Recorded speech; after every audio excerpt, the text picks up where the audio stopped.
Welcome to the Building Web3 podcast. Today, my good friend Jay. He's the co-founder of Sei Labs.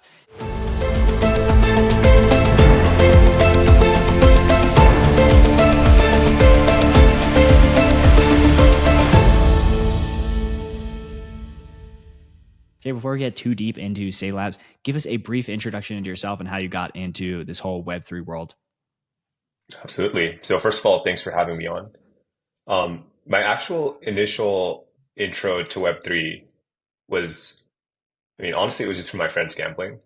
So 2017, that time I was a junior in college, and my friends that were a year older than me, they were getting offers to join places like Facebook.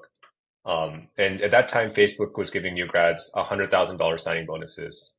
And the way that it was structured is you'd get a portion of it up front, like right when you sign, you'd get a portion when you join full time. So my friends that are a year older than me, they basically took all of their money that they got from the signing bonus and they dumped it into Ether. This is back when Ether was $40 per coin. So I saw them back then. I thought it was like the most ludicrous thing that I've ever seen to like invest that much money into something that honestly, back then I didn't really understand it. And then I saw them write it up. They ultimately ended up selling in 2017, investing into other assets, kind of writing it down afterwards as well. So I saw the entire kind of cycle play out in front of me. And that was my initial kind of exposure to crypto. Afterwards, I graduated from college 2018. I started working at Robinhood. And that time my roommate, he was getting his master's from Stanford. So we we're both living together in Menlo Park. And he was working on a crypto startup at the time. So he's founding a startup that was going through Binance Labs. And that's when I learned a lot more about the technical side of crypto, like writing smart contracts and like how blockchains work. That was my kind of inspiration or introduction to the nitty gritty details for how this works. Afterwards, I was at Robinhood from 2018 to 2021, so around 3.5 years. And while I was there, that's when the entire GameStop saga went down. So I'm sure you were following along with it pretty intimately. For any listeners that might not remember, that's when Robinhood basically turned off buys on around a dozen-ish meme stocks. So these were stocks that were just straight ripping. There were short squeezes happening on all of these stocks because hedge funds were betting against them. And mechanically, when you're like shorting a stock, you basically buy that stock and then sell it. And then to close that short position, you have to, you need to buy the stock back and then return it to whoever you borrowed it from. So because of that, when you're closing a short position, you like lead to increased upward buy pressure. So hedge funds were getting completely short squeezed. They needed to sell their positions, they needed to close their positions, and then that led to an even greater short squeeze. So during all this chaos, just one day out of the blue, Robinhood completely turned off buys. And looking back at it now, I think probably the biggest thing that was I think there were a couple of things that were pretty unfortunate about that scenario. I think first of all, the biggest issue was Robinhood completely mishandled communications around that. And back then I was just like very outraged with the way that they handled it. I think since then, since I've learned about the full picture, like Vlad as the founder needed to raise $3 billion from VCs while still having leverage to be able to, having leverage against these VCs. So I think that's why there was like this level of opaqueness from Robinhood around like why they needed to turn off buys. But from the community member standpoint, it was just like one day you're able to buy the stock, another day you're not. So understandably, everyone was super upset.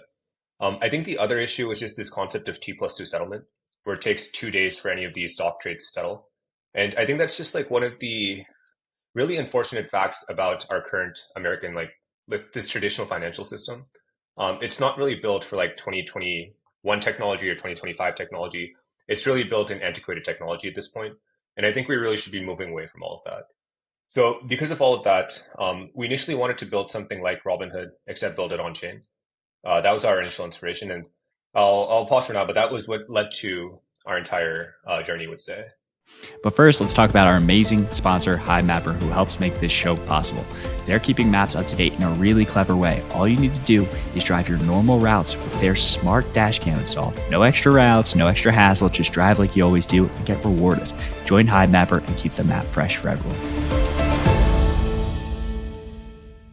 Yeah, I have to say it's a very interesting journey. And for people that maybe heard the explanation of shorts, I can give a very brief, and it's definitely an oversimplification, but it's like, imagine I think that the price of apples is going to go down eventually, like apples, like physical apples.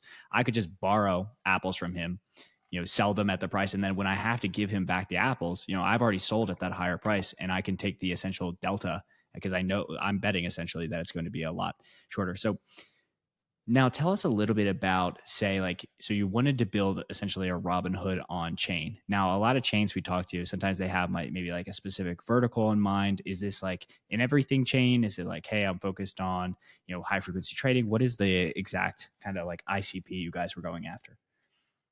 Yeah, so I think we've gone down a pretty crazy journey since we got started.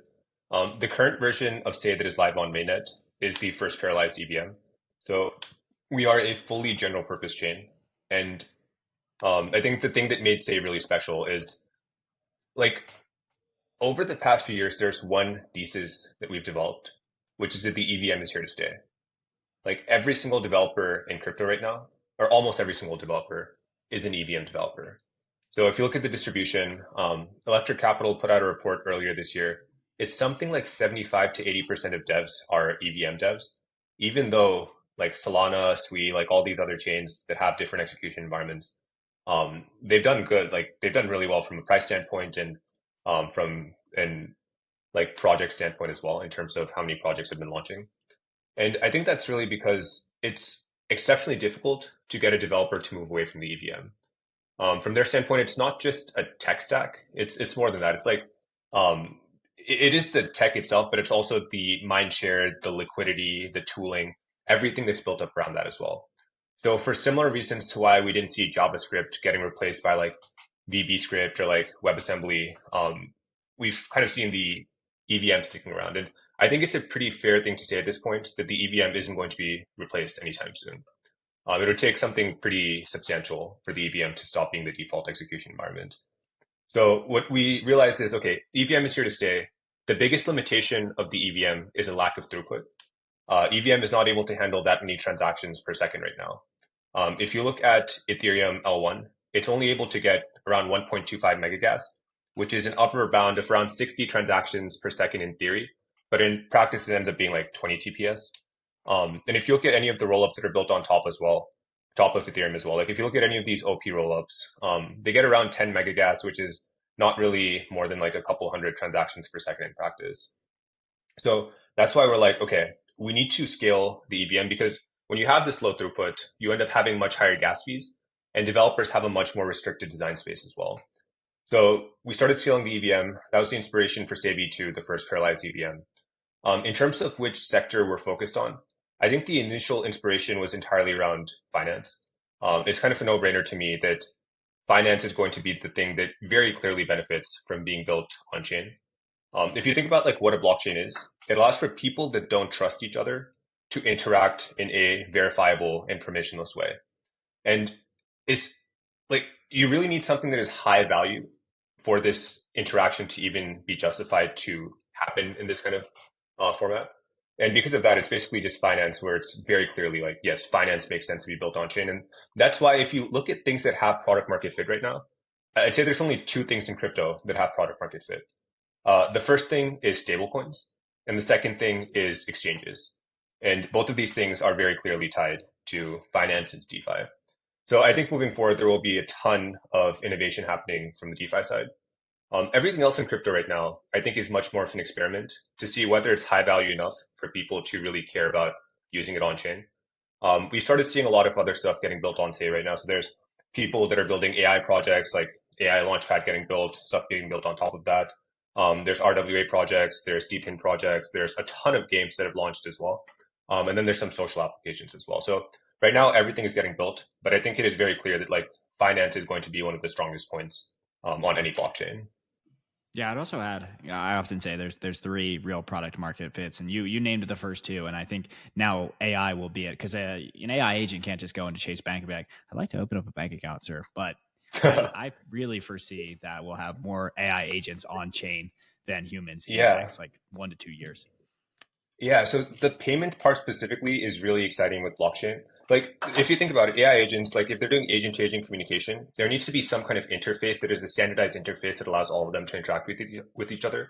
I'd make the argument that is easier to do on a blockchain, but it's not something that is unique to a blockchain. You can do that with Web2 as well. What is more unique to a blockchain is exactly what you said. It's like these payment rails. because you can use like a Stripe API to like, I believe it's like instantly spin up a new credit card for some kind of AI agent. But even then, for the funds to settle, it's not going to be instant. It'll take on the order of days for like an ACH transfer, like even a wire transfer that's like an international wire to go through. So I don't think that it's really going to be as seamless as building it on some kind of high performance chain. We're able to have a lot of these AI agents that are performing actions amongst one another. Yeah, it's a very interesting future. I also see a future where like people will have to start to they will essentially stop using Google, in my opinion, and they'll just have to. Mhm. I'll just outsource. Like if I want to order Grubhub, I'm just going to be like, give it Mhm. the parameters, steak, 7 p.m. with fries, and then I'll just Yeah. let it pick. And so long as the picking is good, everyone will completely do it. But I want to get into this like GigaGas roadmap because you're probably we've done like about 180 plus episodes. I think you're only the third guest to have mentioned GigaGas. So tell people, one, what it means, and Mhm. two, what is the importance of like getting to this number? Yeah. So gas is a concept on Ethereum and a lot of other blockchains. And the reason that you need gas is it allows you to meter or like basically measure how much compute your transaction is using. Kind of very similar concept to like gasoline in a car. Like if you want to move a certain distance, you'll be burning gasoline to make the car move. On Ethereum, traditionally, so Ethereum L1, there's a target of 15 million gas per block, which translates into 1.25 mega gas per second that Ethereum is able to support. OP stack chains get around 10 megagas per second. And then OPBNB is, I guess, right now on mainnet, it's getting 100 megagas per second. So outside of Sei, that's basically the highest project on mainnet in terms of how much gas it's able to support. Now, if you look at Web2 applications like Google, they still cannot be built on chain. There's no blockchain that's able to support 100,000 transactions per second like you see with Google. And I think when you have these restrictions, like even 100 megagas per second is enough. And if you look at these 10 megagas or like 1.25 megagas, it's a really restrictive design space for developers. Like there's really a lot of shortcuts that you need to take to make your application work on chain. So what we realized is we went live with Sei V2, which is the first parallelized EVM. Conceptually, you can think of it like the best of Solana and Ethereum, where you have the high performance of Solana along with the tooling and mindshare liquidity developers of Ethereum. And then we actually realized that this isn't enough throughput. Like we've seen congestion at multiple times now, and there's applications that still cannot be built even on Sei V2, which is getting around 105 megagas per second through load test that we ran in a load test cluster. So that's when we decided, okay, the next step in our journey is to continue scaling the EVM by focusing on basically rebuilding it from scratch and seeing what the highest performance we can get is. So we started that journey. We got an internal DevNet built out. And what we're seeing with the current internal DevNet, which is in a kind of co-located cluster, is 5 gigagas. So that's the announcement that we put out, which is we're targeting 5 gigagas in a completely decentralized kind of mainnet scenario. So what this allows is applications like Google, that type of scale can get built on chain, which is currently impossible to build. So what we anticipate from more of a product development standpoint is when you remove these shackles on developers, they're able to build any type of Web2 application on chain, which enables new killer applications to get built on Sei, which can't be built anywhere else. Yeah, something that I'm very passionate about, which I'm sure none of the audience is passionate about, is ads. And I think eventually you'll have to like a lot of people that came from finance backgrounds, like myself, like from BlackRock, ended up working at ads networks eventually Mm-hmm. because they're very similar on the back end. So I foresee that probably being an area that will get some adoption. But again, you need like that crazy amount of throughput. Now we've seen these like throughput issues or these throughput designs on things like Solana where like depin projects like a Hive Mapper comes to mind where they're like constantly having to upload imagery. So we've seen, some of this like ability to do high throughput, like for developers that are listening and they're like, yeah, why not just build on Solana or why not just like build on, some like Mega ETH when that comes out. Mm-hmm. Yeah, so around Solana, the core thesis that we have is that the EVM is here to stay. And we don't think that like long term, any blockchain is going to be able to get the kind of market dominance as a chain with the EVM would. So we think it's a no-brainer that any chain that wins is going to be an EVM chain. I think Solana has been doing a fantastic job so far. I think that they were kind of a first mover in building this high throughput chain world, especially building like a parallelized VM. So I think that's why they've been able to get the adoption that they have so far.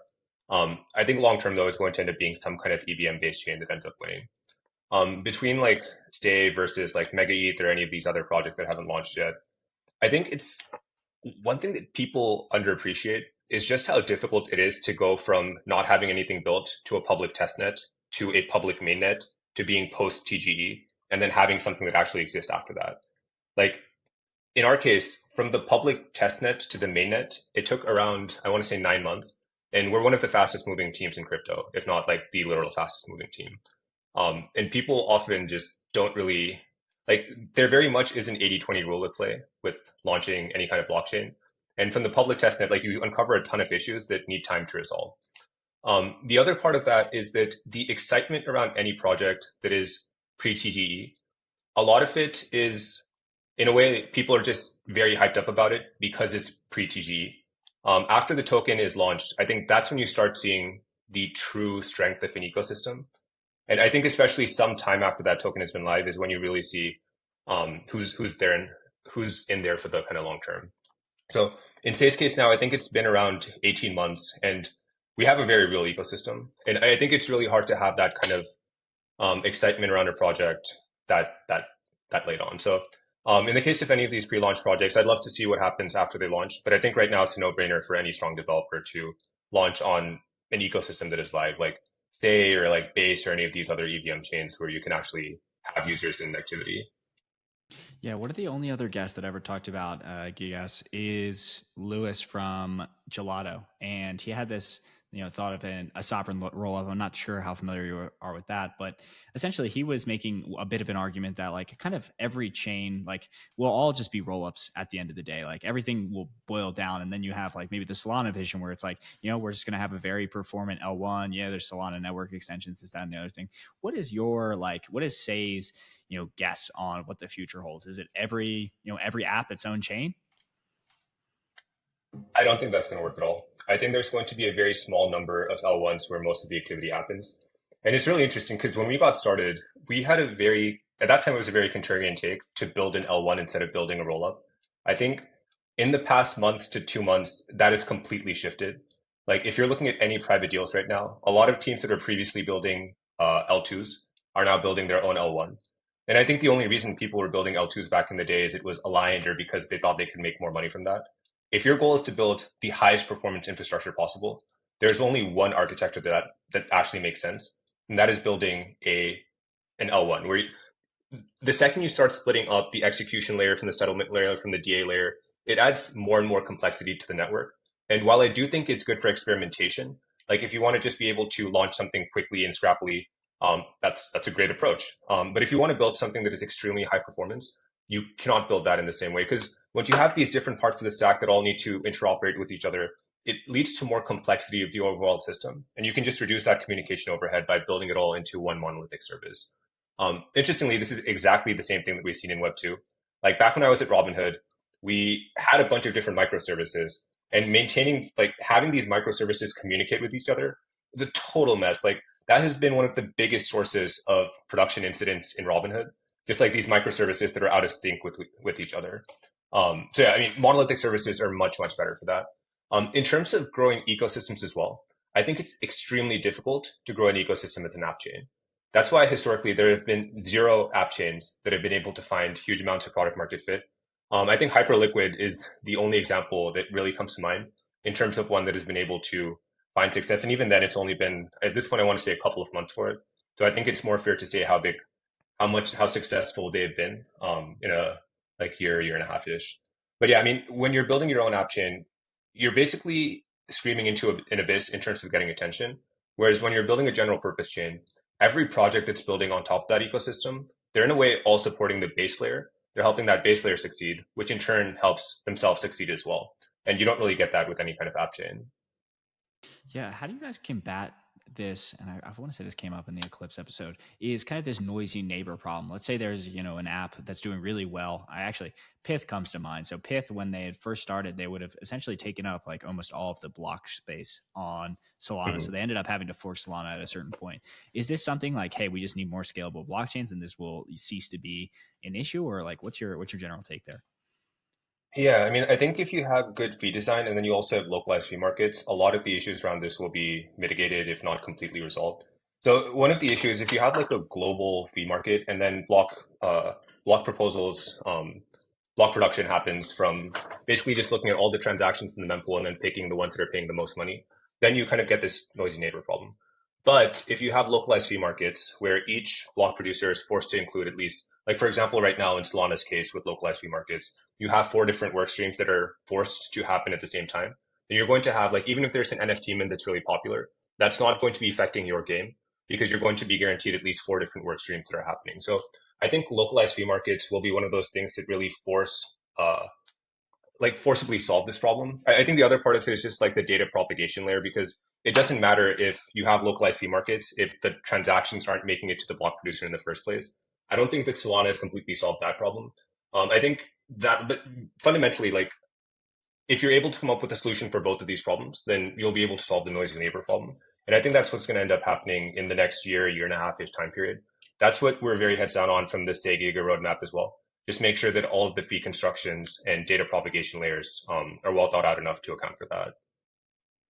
Yeah, one thing that we were recently talking with Hack VC on is about whether whether Ethereum should have ever even adopted the roll up roadmap and like split out Mm. L2s. What is your general take there? Do you feel like that was a mistake looking back, or do you feel like it was a necessary evil and that it just had to happen eventually? Okay, so if I was in Vitalik shoes, I would have changed my philosophy around who's able to run a full node. I think that with their philosophy of full nodes being able to run a full node on a Raspberry Pi, I think you really can't scale the L1 effectively.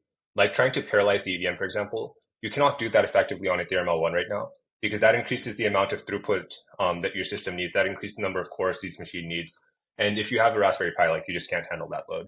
So if I was in Vitalik's shoes, I would have said, I care much more about being practical and supporting the best user experiences. So I'm going to relax this requirement on full nodes. I'm going to accept more performant full nodes. And from there, I would have focused on scaling the L1. The approach that the Ethereum Foundation took was we care about full node, like very low hardware kind of full nodes. And based off of that, I think there was only one direction that they could take it, which was the one that they ended up taking. But I think now they're going to have to move away from that full node requirement. I don't see a world in which this roll-up centric roadmap is going to get them the kind of cohesive alignment of the entire community and allow them to like compete with other ecosystems like Solana. Yeah, and now I have one random question that I've been thinking a lot about lately is where do you think we would be in terms of on-chain adoption if the Libra project wasn't killed? Well, Libra wasn't focused as much on the EVM. So I think in terms of my initial intuition is that it wouldn't have been fundamentally different in terms of on-chain adoption. Because you need to have really, really strong applications to get built to get people to come in. Just like having a blockchain that's built by Facebook doesn't result in like millions of people coming on chain. It's like having a pump dot fund or a poly market which draws people in. If those pump dot funds and poly markets, like who's going to be building them? I guess there'd be two personas. The first persona is this crypto native developer. The other is some Web2 developer.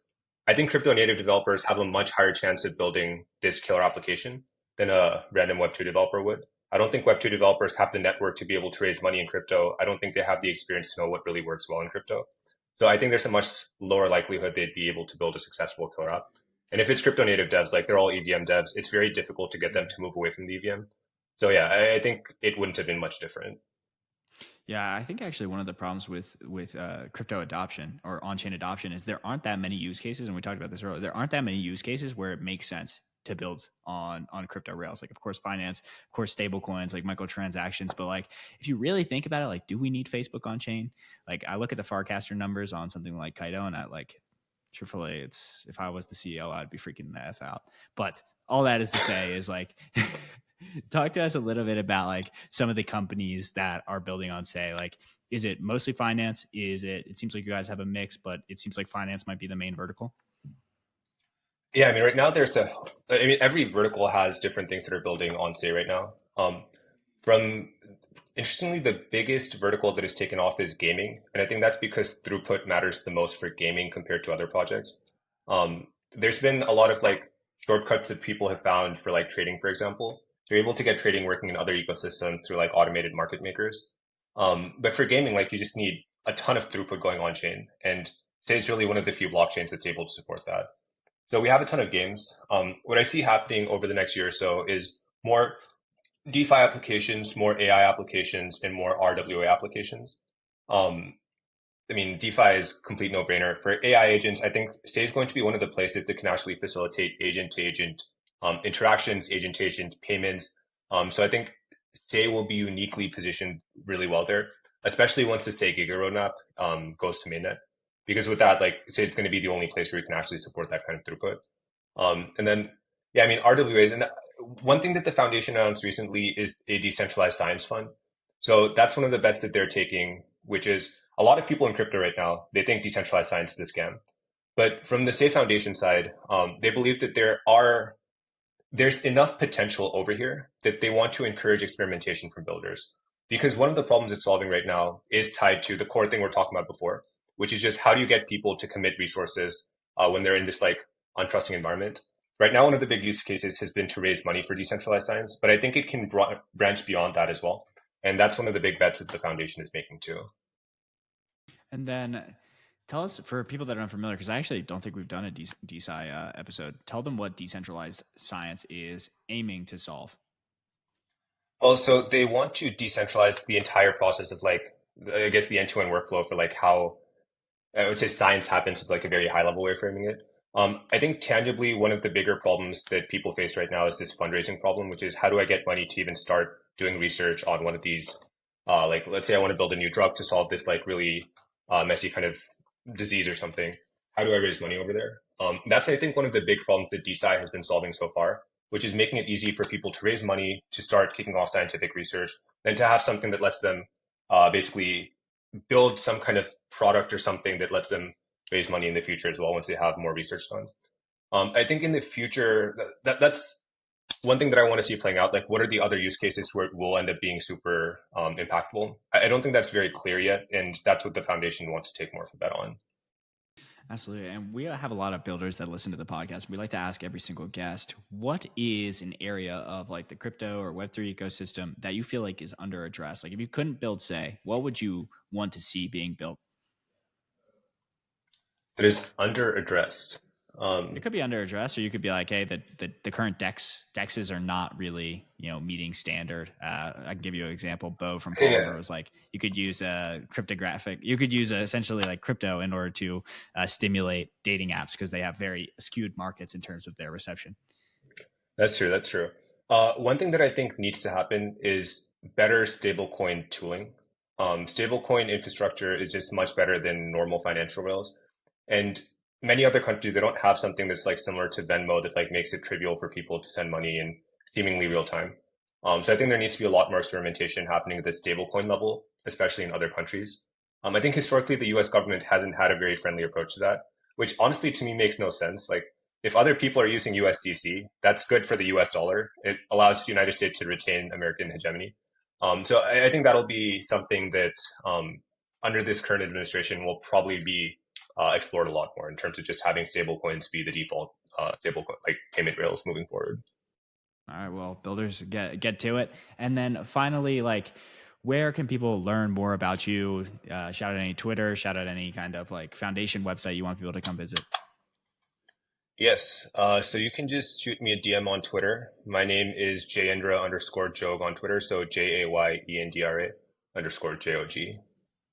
Perfect, and we'll put that in the description. And then just Sei Labs, or what's the URL? Oh yeah, if you want to reach out to the foundation, it's Sei Network on Twitter, so SEINETWORK, and that's the official Twitter for the network. Perfect. Well, to everyone listening, let's get into building the future of On Chain.